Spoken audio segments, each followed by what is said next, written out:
श्री राम जय राम संकट मोचन जय हनुमान। श्री राम जय राम संकट मोचन जय हनुमान।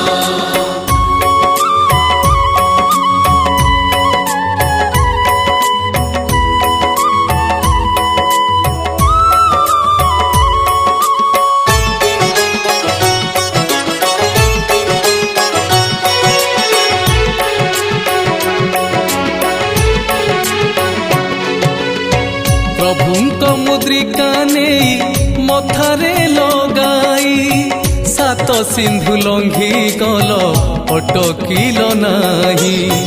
जेमिति कठिन कष्ट काम आसु पछे